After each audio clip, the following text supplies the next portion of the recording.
Assalamualaikum warahmatullahi wabarakatuh. Mari kita awali ta'lim atau ngaji kita bersama-sama membaca kitab.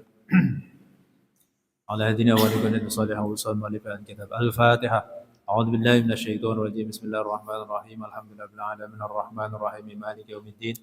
Iyyaka na'budu wa iyyaka nasta'in. Ihdinas siratal mustaqim. Siratal ladzina an'amta 'alaihim ghairil maghdubi 'alaihim waladdallin. Alhamdulillahi rabbil alamin.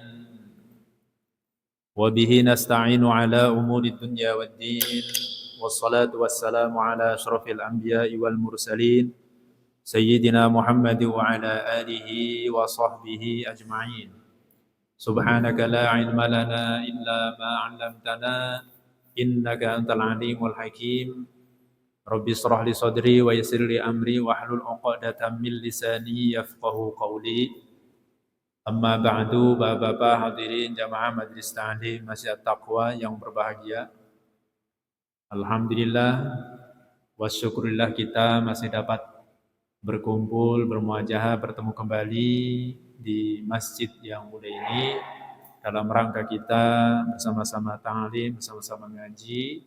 Setelah kita selesai menjalankan ibadah puasa selama 1 bulan penuh di bulan Ramadan, semoga kita tetap istiqomah untuk terus meningkatkan kualitas ibadah kita, amal soleh kita, khususnya kita ngaji, thalabul ilmi, dan mudah-mudahan ibadah-ibadah kita, amal soleh kita diterima oleh Allah Subhanahu wa Ta'ala. Amin ya Rabbal Alamin.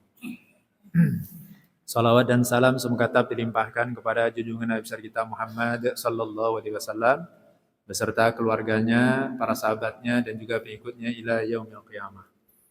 Hadirin, mari kita lanjutkan kajian kitab Riyadhus Shalihin karya Al-Imam An-Nawawi rahimahullah taala, yang insyaallah pada kesempatan ini kita sampai di bab yang kedua, babut taubati, bab tentang taubat.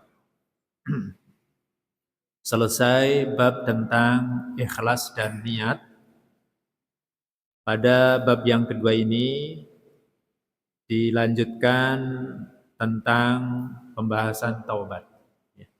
Seperti apa dan keutamaan daripada taubat itu, ini dijelaskan dalam beberapa ayat Al-Quran dan juga hadis-hadis Nabi Sallallahu Alaihi Wasallam. Kita baca kitabnya. Bismillahirrahmanirrahim. Babut taubati, bab tentang taubat. Qalal ulama'u, para ulama berkata, at-taubatu wajibatun min kulli dzambin. Taubat itu hukumnya wajib dari setiap dosa. Fa in kanatil ma'siyatu bainal 'abdi wa bainallahi ta'ala la tata'allaqu bihaqqi adamiyyin falaha salasatu syurut. Jika maksiat itu atau dosa itu antara hamba dengan Allah Ta'ala tidak berkaitan dengan hak manusia, maka syarat taubat itu ada 3. Maka syarat taubatnya ada 3. Ahaduha, yang pertama, ayyuqli'a anil ma'siyati, melepaskan atau meninggalkan kemaksiatan. Wasan, yang kedua, ayyandama ala fi'liha, menyesali akan perbuatan dosa itu. Wasalisu, dan yang ketiga, ayyazima alla ya'uda ilaiha abadan. Yang ketiga, berazam, bertekad atau berniat tidak akan mengulangi perbuatan dosa itu selamanya. Fa in fuqida ahadu salasati lam tasihha taubatu. Jika salah satu dari 3 syarat tersebut tidak ada, ya, maka tidak sah taubatnya. Ya. Nah, ini terkait dengan taubat.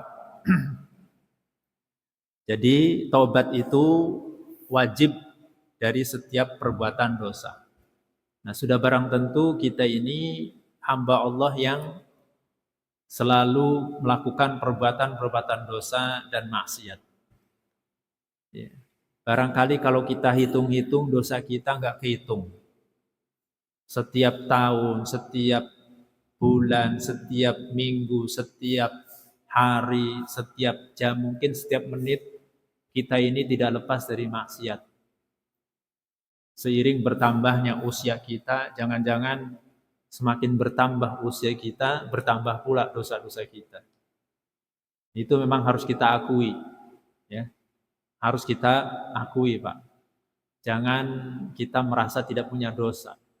Justru kita inilah selalu melakukan perbuatan dosa. Sehingga kalau kita menyadari selalu melakukan perbuatan dosa, nah kita segera tutup. Kita hapus dosa itu dengan memohon ampunan kepada Allah. Wong sekelas Nabi saja mengakui akan dosanya. Padahal Nabi itu maksum, terpelihara dari segala dosa dan kesalahan. Tapi tidak segan-segan mengakui akan perbuatan dosanya. Ini sebagai bentuk tawadhu. Makanya Nabi Adam dalam doanya, Rabbana dzolamna anfusana. Fa illam taghfir lana wa tarhamna lanakunanna minal khasirin. Nabi Adam mengakui, Rabbana dzolamna, wahai Tuhan kami telah mendolimi diri kami, melakukan perbuatan dosa.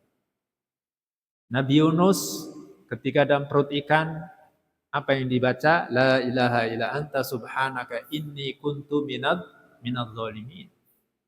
Mengakui akan perbuatan dosanya. Dan Nabi kita Muhammad SAW juga setiap hari itu mohon ampunan kepada Allah sampai 100 kali. Ya, lebih dari 70 kali. Nanti dalam hadisnya ada ya. Nah, kita yang tentu sudah enggak kehitung dosa-dosa kita, maksiatan kita, sudah seyogianya kita mohon ampunan kepada Allah. Segeralah untuk bertobat, dan syarat bertobat itu kata Imam Nawawi dalam kitab ini ada 3 syaratnya. Ini kalau dosa kita berkaitan dengan hakullah, berkaitan dengan haknya Allah. Gitu ya. Dosa kita, kemaksiatan kita berkaitan dengan hakullah. Ini syaratnya ada 3. Apa? Yang pertama, ayyuqli'a 'alal ma'siyah. Meninggalkan kemaksiatan itu, melepaskan diri dari kemaksiatan itu. Tinggalkan. Ya, tinggalkan perbuatan dosa itu, syaratnya. Kemudian yang kedua, ayyandama 'ala fi'liha. Menyesali, keduhung, ya. Menyesal, ya, terhadap perbuatan dosa itu. Karena kalau cuma meninggalkan doang, kalau tidak menyesali, ya bisa saja kembali, gitu kan ya, bisa saja balik lagi. Akhirnya tobat, tapi kumat, tobat sambel, ya sudah tahu sambel itu pedes, dicoel lagi, pedes, coel lagi, nah begitulah ya, namanya tobat sambel, ya. Tobat kumat lagi. Yang kedua, dia harus menyesali. Dan yang ketiga, ayyazima alla ya'uda ilaiha abadan. Yang ketiga, bertekad, berazam, berniat tidak akan mengulangi perbuatan dosa itu. Gitu. Nah, ini 3 ini syaratnya. Ya. Misalnya kita taubat, katakan meninggalkan sholat misalnya. Meninggalkan sholat kan kewajiban, itu sholat kan kewajiban. Ini ditinggalkan tanpa udzur. Ya, pokoknya sengaja meninggalkan sholat, ya, sengaja meninggalkan sholat, itu kan perbuatan dosa. Maka tobat. Nah, tobatnya yaitu 3 ini syaratnya. Dia harus meninggalkan perbuatan dosa. Jangan lagi-lagi meninggalkan sholat dan diqodok sholat yang ditinggalkannya itu. Kemudian menyesali perbuatan dosa itu dan berniat tidak akan mengulangi lagi. Istiqomah dalam sholatnya.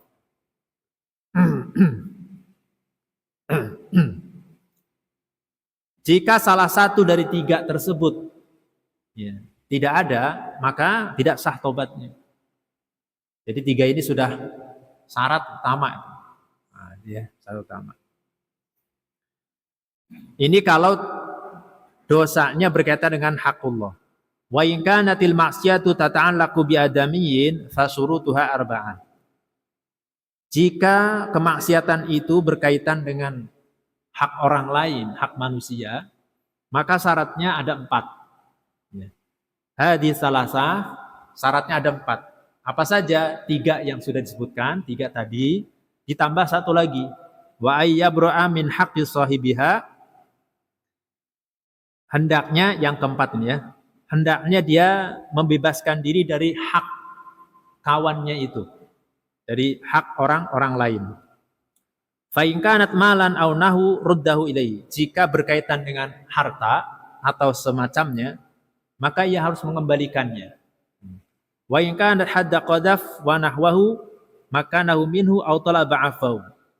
Dan jika berkaitan dengan hak hukuman qadhaf, ya, seperti tuduhan berzina atau semisalnya, maka hendaknya dia meminta maaf kepada orang yang dituduh itu.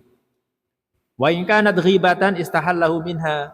Jika berkaitan dengan ghibah, nah ini ghibah, ngomongin kejelekan orang, itu dosa berkaitan dengan hak orang lain. Maka caranya istahallahu minha, dia harus minta halalnya. Harus minta halal dari ghibah itu. Ya.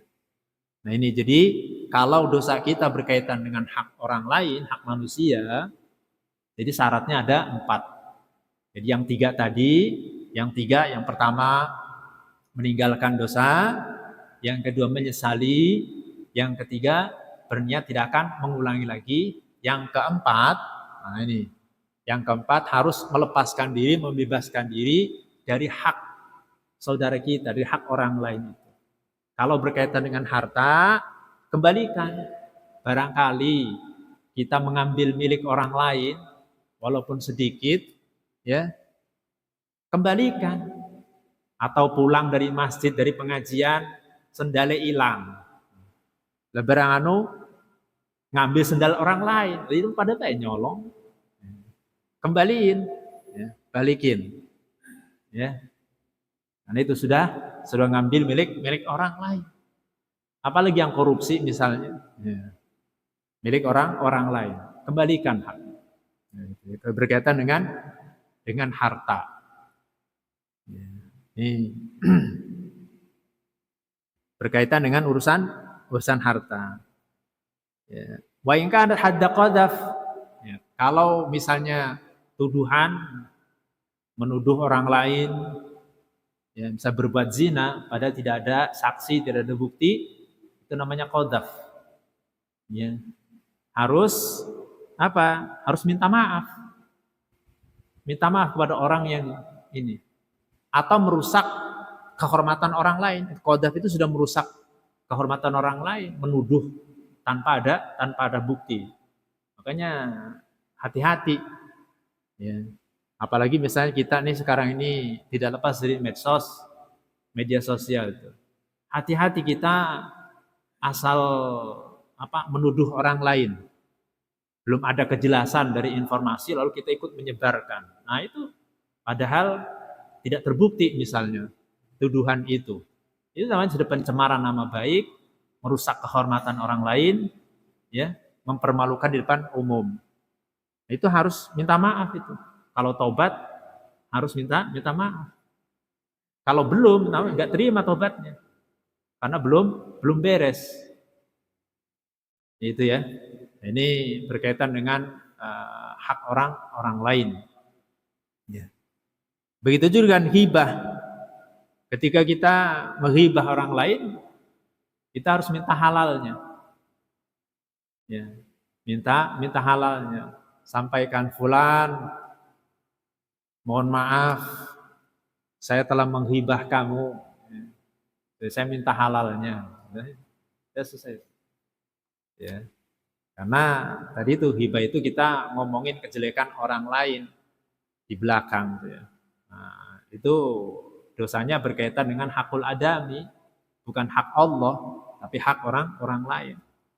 Kalau belum diselesaikan di dunia, maka nanti tuntutannya di akhirat. Ya. Berat, ya. Karena dihadapkan di pengadilan Allah. Kalau urusan berkaitan dengan hakul adami belum diselesaikan di dunia, nah ini sekali lagi nanti tuntutannya di akhirat. Dalam hadis Nabi SAW bersabda, "Atadruna manil muflis?" Apakah kalian tahu siapa itu orang yang bangkrut, kata Nabi. Para sahabat menjawab, orang yang bangkrut itu ya orang yang nggak punya uang, nggak punya pekaya, gitu, nggak punya duit, nggak punya emas, bangkrut. Ya memang gitu kan bangkrut mah. Namanya bangkrut, istilah. Ya, pailit ini. Tapi yang dimaksud Nabi, orang yang bangkrut itu nanti adalah orang yang nanti pada hari kiamat dia datang dengan membawa banyak pahala amal solehnya, pahala ibadahnya. Tapi satu sisi dia juga membawa kedoliman. Faqad syatama hadza, dia mencaci orang lain, mendolimi orang lain. Sehingga pahala yang dibawanya itu diambil. Diambil kemudian diberikan kepada orang yang didolimi waktu di dunia. Orang yang dicela waktu di dunia. Sehingga habislah pahala itu, akhirnya dia kehabisan pahala. Habis pahalanya dilemparkan ke neraka. Naudzubillah. Gitu ya. Nah, itu kalau berkaitan dengan hakul adami. Berkaitan dengan hakul adami. Nah, ini urusan manusia harus hati-hati selesaikan dulu di dunia.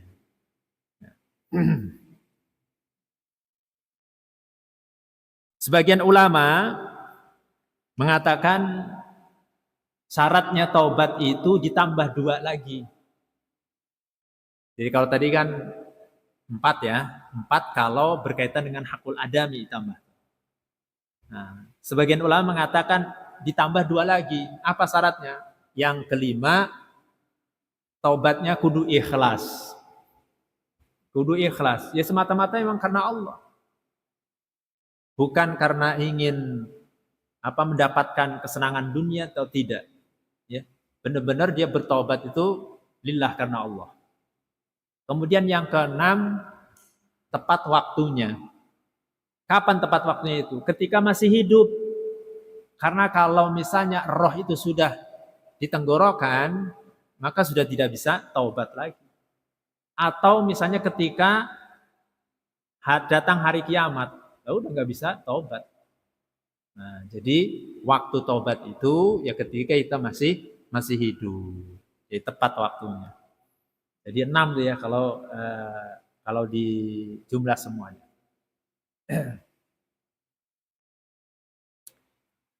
Wa yajibu ayyatuba min jami'i dzunub. Wajib bertobat dari seluruh dosa. Fa in taba min ba'diha sahhat taubatuhu inda ahlil haqqi min dzalika dzambi. Jika ia bertobat dari sebagian dosa, maka tobatnya sah menurut ahli al-haq ya, dari dosa itu. Jadi tobatnya sah dari dosa itu. Misalnya ya tadi itu misalnya kita tobat dari meninggalkan sholat, tobat misalnya dari minuman keras misalnya. Ya. Jadi tobatnya minuman keras. Dari minuman keras. Nah, sah tobatnya. Ya. Sah tobatnya. Cuman sudah tobat dari minuman keras, nggak pernah sholat. Nah ini, ya. Nah ini yang diampuni adalah minuman kerasnya. Adapun meninggalkan sholat ya harus tobat lagi. Ya. Karena dia tobatnya dari minuman keras. Ya. Harusnya seluruhnya. Ya memang diterima tobatnya, nggak apa-apa. Cuma tobat dari minuman keras. Wa baqi alail baqi. Nah sisanya ya masih. Dia ya puasa Ramadan, puasa Ramadan, tapi sholat ditinggalkan, dia nggak tobat, berarti dosa tetap. Waqad tadhahar dalailul kitab was sunnah wa ijmal ummah ala wujubi taubah. Nah ini dalil-dalil berkaitan dengan taubat ini jelas dalam Al-Quran, As-Sunnah, juga ijma'. Ini jelaskan firman Allah Ta'ala, Qala Allah Ta'ala wa tubu ilallahi jami'an ayyuhal mu'minuna la'allakum tuflihun. Dan bertobatlah kepada Allah wahai orang-orang mukmin la'allakum tuflihun, agar kalian beruntung. Wa qala ta'ala, Allah berfirman, istaghfiru rabbakum tsumma tubu ilaih. Ya, mohon ampunlah kalian kepada Tuhanmu, kemudian bertobatlah kepadanya. Wa qala ta'ala, Allah juga berfirman, ya ayyuhalladzina amanu tubu ilallahi taubatan nasuha. Hai orang-orang yang beriman, bertobatlah kepada Allah dengan taubatan nasuha, dengan taubat yang nasuha, murni, bersih, tulus. Jadi benar-benar taubatnya itu harus tulus. Nah, itu perintah bertobat dalam Al-Quran. Ya.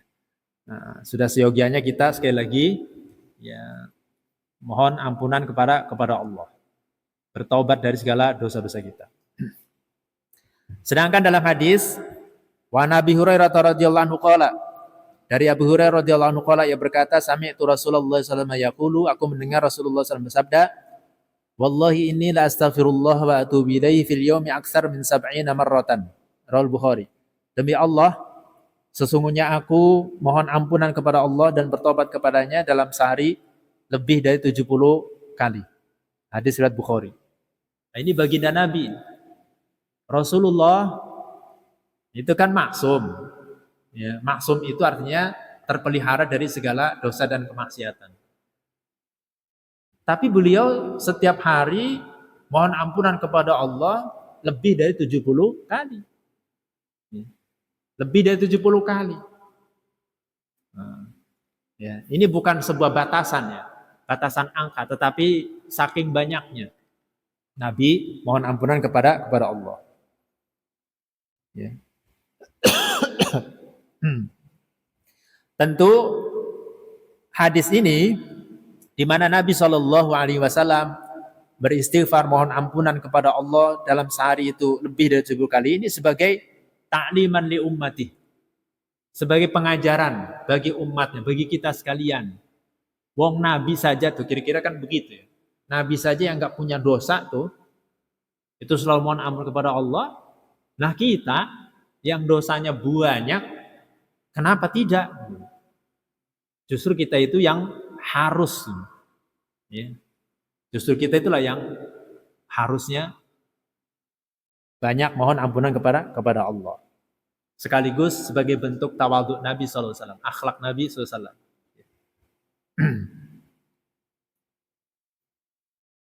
Dalam hadis yang lain, wa anil Aghar bin Yasar al-Muzani radhiyallahu anhu qala, qala Rasulullah SAW, Rasulullah sabda, ya ayuhan nas tubu ilallahi wastaghfiruh fa inni atubu fil yaumi mi'ata marratin. Rawahu Muslim.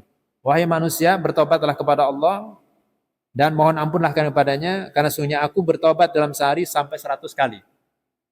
Nah ini ya, jadi 100 kali dalam hadis riwayat Muslim. Ini bukan sebuah angka ya, bukan sebuah batasan angka jumlah, akan tetapi menunjukkan ala kasrotihi, atas banyaknya, seringnya Nabi SAW. Ya kalau kita misalnya mau membatasi 100 ya monggo silahkan, tidak mengapa setiap hari misalnya kita istighfar mohon ampun kepada Allah 100 kali misalnya. Kalau 1000 kali boleh nggak? Boleh, itu sebanyaknya lah. Karena keutamaan istighfar sendiri, fadilahnya itu sangat luar biasa. Dalam surat Nuh misalnya, ayat 10 sampai 12, Allah berfirman, faqultu astaghfiru rabbakum innahu kana ghaffar. Maka aku katakan istighfar akan kepada Tuhanmu, innahu kana ghaffar, sungguhnya dia benar-benar Maha Pengampun. Allah akan ampuni dosa saya. Yursilis samaa 'alaikum midrara. Allah akan turunkan hujan dari langit midroro secara terus-menerus. Kalau kita banyakin istighfar, ya, selalu mohon ampun kepada Allah, Allah akan turunkan hujan secara terus-menerus. Dalam tafsirnya jelaskan terus-menerus dengan membawa keberkahan dan rahmat. Bukan terus-menerus dengan membawa bencana. Makanya dalam sholat istisqa, sholat minta hujan, itu anjurannya adalah agar kita itu bertobat dan banyak istighfar. Cukup dengan istighfar, bertobat, maka Allah akan turunkan hujan. Yursilis sama alaikum midro. Sayyidina Umar ketika itu pernah melakukan salat istisqa. Dan tidak ada zikir atau doa yang dipanjatkan selain istighfar. Mohon ampun kepada Allah. Ketika ditanya, kenapa cuma zikir, cuma istighfar saja? Nah, Sayyidina Umar mengatakan, itulah janji Allah, yursilis sama alaikum midror. Dengan istighfar, Allah akan turunkan hujan. Wa yumdidkum bi amwali wa banin. Kemudian kata Allah, wa yumdidkum bi amwal, Allah akan memperbanyak harta dan anak-anak keturunan. Ini luar biasanya Pak. Kalau kita banyakin istighfar, dawamin, maka Allah akan memperbanyak harta kita. Dengan kata lain, dimudahkan dalam urusan rezekinya. Kalau kita bisnis, insya Allah lancar. Kalau kita dagang, insya Allah sukses. Kerja, insya Allah berhasil. Allah banyakin harta kita. Kalau kita punya hutang, insya Allah dilunasin. Ya karena banyak duitnya kan lunas kan. Bukan cuma harta yang dibanyakin, begitu juga anak-anak keturunan. Bi amwali wa banin, anak-anak keturunan. Allah berikan keturunan yang banyak kepada kita.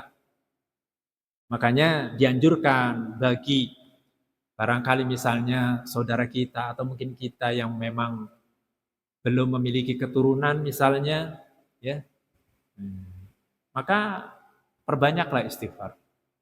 Ini janji Allah. Banyakin istighfarnya, ya, mohon kepada Allah. Ya, barangkali kita sudah misalnya ada saudara kita atau anak kita yang sudah menikah, gitu Pak ya, sudah menikah setahun, 2 tahun, 5 tahun belum diberikan keturunan. Nah, cobalah dengan istighfar. Istighfar yang banyak, didorong dengan sedekah. Dorong dengan sedekahannya yang rutin, ya. Insya Allah tuh. Suatu ketika datang kepada Nabi SAW seseorang, dia mengadu, ya Rasul, saya ini sudah menikah, udah lama, ya, bertahun-tahun, tapi belum diberikan keturunan. Apa jawab Nabi? Aina anta min kasrotil istighfari was sadaqah. Di mana kamu untuk memperbanyak istighfar dan sedekahnya?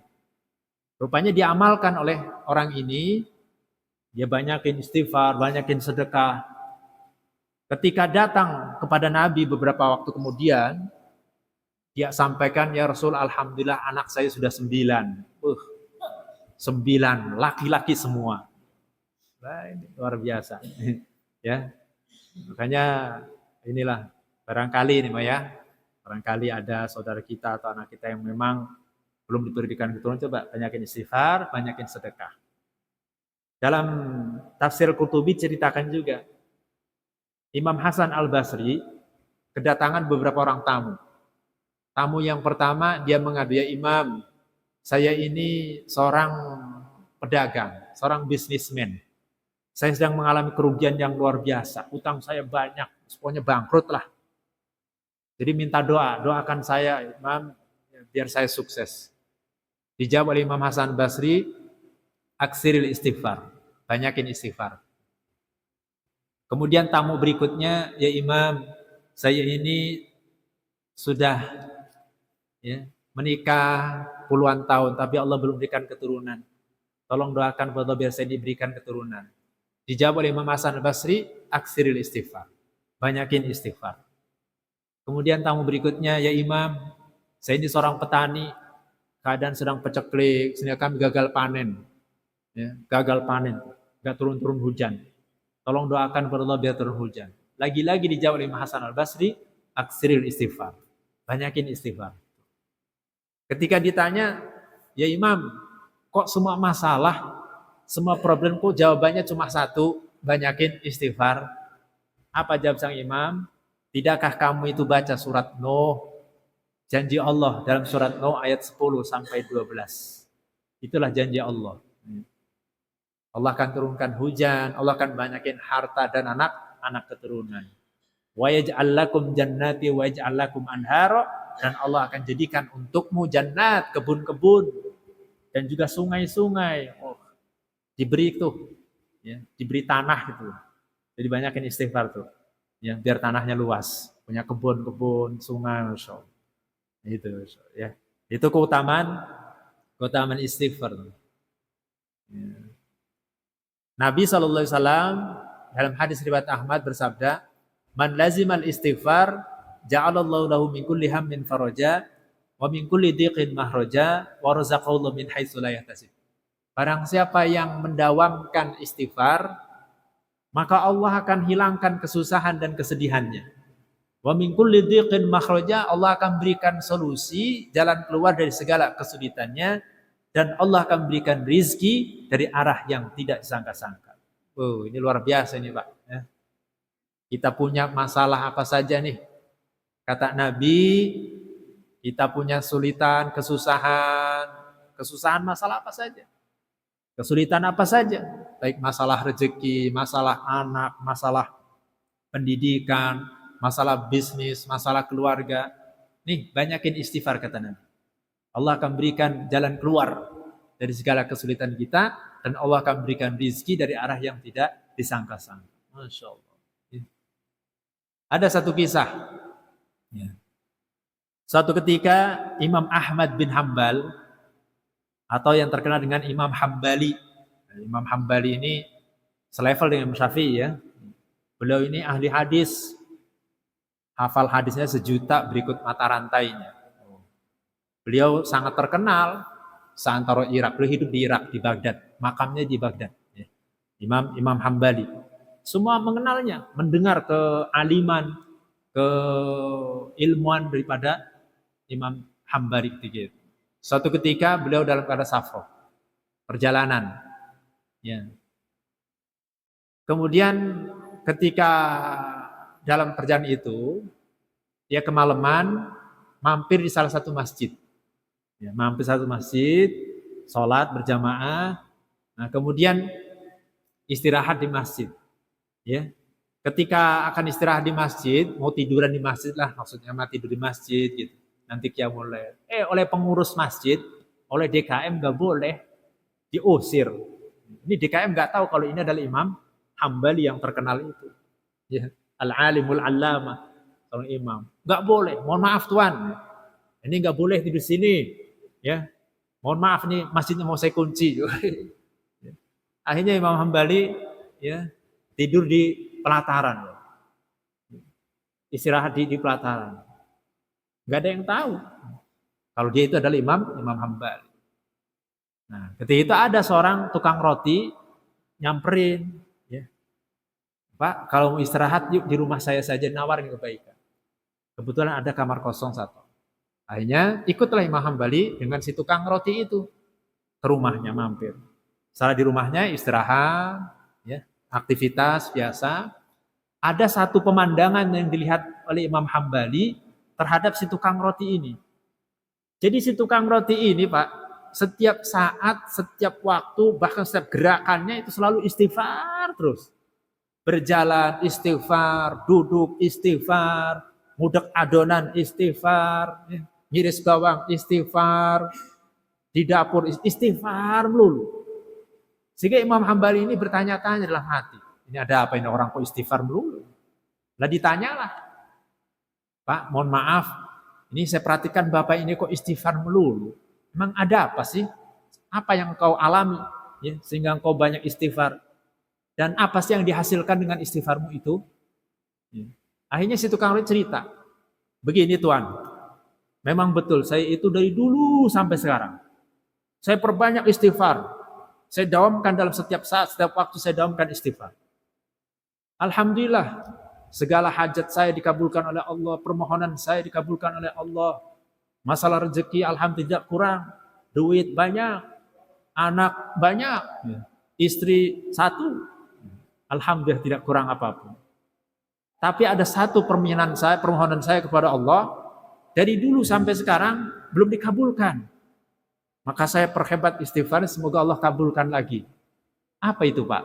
Begini Tuan, Dari dulu saya itu kepengen ketemu dengan Imam Hambali. Saya pengen berjumpa dengan Imam Ahmad bin Hambal. Saya pengen jadi santrinya. Saya pengen belajar hadis kepada beliau. Tapi Allah belum mempertemukan kami. Maka saya wasilah dengan istighfar. Semoga Allah pertemukan kami. Tersentaklah Imam Hambal itu. Subhanallah. Pak, tahu nggak Anda berbicara dengan siapa? Kata si tukang roti, mana kutehe? Ya, tadi kan belum kenalan.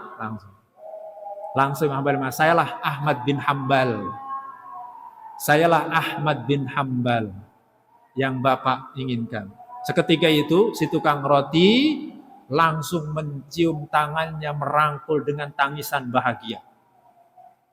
Dengan tangisan bahagia. Allah pertemukan tanpa diduga-duga. Ketika itu Imam Hambali mengatakan, wallahi demi Allah, aku datang ke rumah Anda ini ditarik oleh istighfarmu itu. Karena ditarik oleh istighfarnya itu. Masya Allah. Nah ini, jadi akhirnya si tukang roti itu bertemu dengan Imam Hambali tanpa disangka-sangka. Nah itu jadi wasilahnya tadi Imam Hambali, safar, sampai di masjid diusir, sehingga ternyata Allah ingin mempertemukan dengan si tukang roti itu. Nah, itulah barokah istighfarnya. Ya, wa yarzuqhu min haitsu la yahtasib. Allah berikan rezeki dari arah yang tidak disangka-sangka. Nah, itu kisah ini terdapat dalam kitab Ajaibul Istighfar was Shadaqah. Keajaiban istighfar dan sedekah. Nah, itu ya. Makanya ya kalau kita punya masalah apa saja ya, jangan lepas dari istighfar, banyakin istighfar, khususnya di waktu sahur, wabil asharihum yastaghfirun. Di waktu-waktu sahur yastaghfirun, mereka mohon ampun kepada Allah. Ya, minimal 100 lah. Minimal 100. Ya, lebih banyak lebih baik. Gitu ya. Banyakin istighfar. Itu diantara keutamaan istighfar berdasarkan janji Allah dan juga hadis-hadis Rasulullah Shallallahu Alaihi Wasallam. Nah, maka mudah-mudahan ini bisa diamalkan. Di samping banyak istighfar juga tetap bertaubat. Tadi bertaubat itu syaratnya tadi ya, syaratnya 3. Kalau berkaitan dengan hak Allah, kalau berkaitan dengan hakul adami tambah 1 lagi. Ya.